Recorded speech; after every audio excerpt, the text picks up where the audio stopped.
भारतीय नौसेना के रिटायर्ड कमांडर अभिलाष टॉमी ने इतिहास रच दिया है। उन्होंने साबित किया है कि अगर हौसले बुलंद हो तो मंजिल मिलती ही है। 5 फरवरी 1979 को केरल के कुट्टायम में जन्मे commander Abhilash Tomy golden globe race में दूसरे स्थान पर रहे हैं और अकेले नौका से पृथ्वी की समुद्री परिक्रमा करने वाले पहले भारतीय और दूसरे एशियाई व्यक्ति हैं। उन्हें एक छोटी बोट वायनाड पर पृथ्वी की परिक्रमा करने के लिए सम्मानित किया गया है।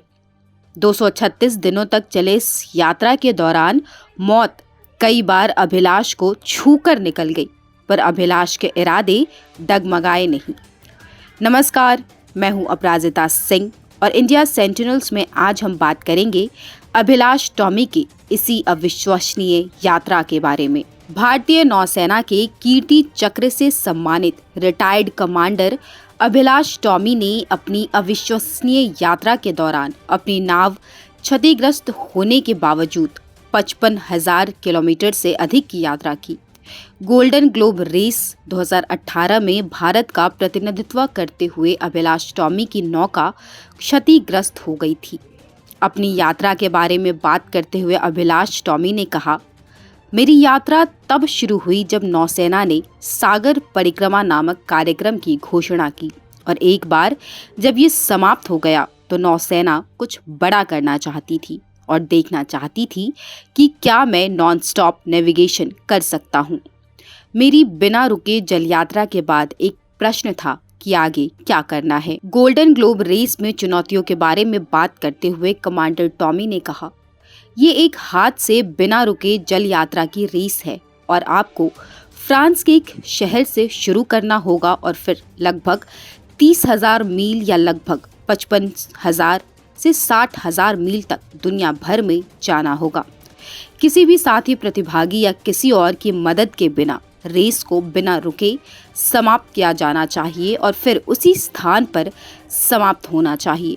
आप ऐसी किसी भी तकनीक का उपयोग नहीं कर सकते जो 1968 में मौजूद नहीं थी। कोई भी मोबाइल फ़ोन, जीपीएस या आधुनिक नेविगेशन डिवाइस का इस्तेमाल नहीं कर सकते हैं। इस बारे में और बताते हुए उन्होंने कहा कि किसी भी आधुनिक नेविगेशन डिवाइस के एब्सेंस में प्रतिभागियों को दुनिया भर में अपना रास्ता नेविगेट करने के लिए सेक्सटेंट्स और चंद्रमा और सितारों की स्थिति पर निर्भर रहना पड़ता है और वेदर अपडेट के लिए प्रतिभागियों को रेडियो और एफएम पर भरोसा करना पड़ता है। हालांकि उनका ये सफ़र आसान नहीं रहा है।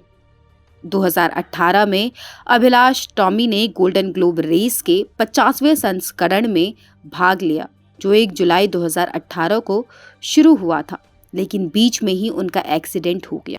एक तूफान में बह जाने के बाद उनकी नाव दक्षिणी हिंद महासागर में नष्ट हो गई। दुर्घटना में कमांडर टॉमी की रीढ़ की हड्डी में फ्रैक्चर हो गया था और उन्हें बचाव के लिए नौसेना ने ऑपरेशन रक्षम शुरू किया था। इस बार भी रेस से ठीक पहले उनकी नाव टक्कर लगने से क्षतिग्रस्त हो गई, जिसके बाद उन्हें मरम्मत कराने में काफ़ी मशक्कत करनी पड़ी। समुद्री मुश्किलों ने भी अभिलाष के हौसले तोड़ने की बहुत कोशिश की, पर अभिलाष अपने इरादे के पक्के थी। रेस के दौरान केप हॉर्न के पास उनकी नाव का स्टीयरिंग व्हील टूट गया और उसे ठीक करने के लिए उन्हें अपनी नाव के लंगर का हिस्सा लेना पड़ा और बाद में उन्होंने अफ्रीका से फ्रांस की यात्रा की, जिसे उन्होंने जुगाड़ स्टीयरिंग कहा। यहाँ तक कि उनकी नाव का पाल भी टूट गया था और उन्हें अपनी गोल्डन ग्लोब रेस की यात्रा जारी रखने के लिए इसे सिलना पड़ा था। यात्रा की चुनौतियों के बारे में बोलते हुए अभिलाष टॉमी ने कहा, प्रतिभागियों के परिवारों से बात करने पर प्रतिबंध था।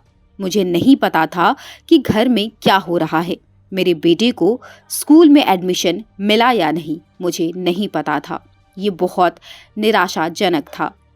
दरअसल सितंबर 2022 में जब टॉमी ने नौकायन शुरू किया, तब उनका बेटा महज 3 साल का था और उसने स्कूल जाना शुरू नहीं किया था। बाद में उन्होंने अपने प्रायोजकों के लैपटॉप पर अपने बेटे की स्कूल जाते हुए पहली तस्वीर देखी। अपनी जल यात्रा के दौरान 236 दिनों तक टॉमी का अपने परिवार से कोई संपर्क नहीं था।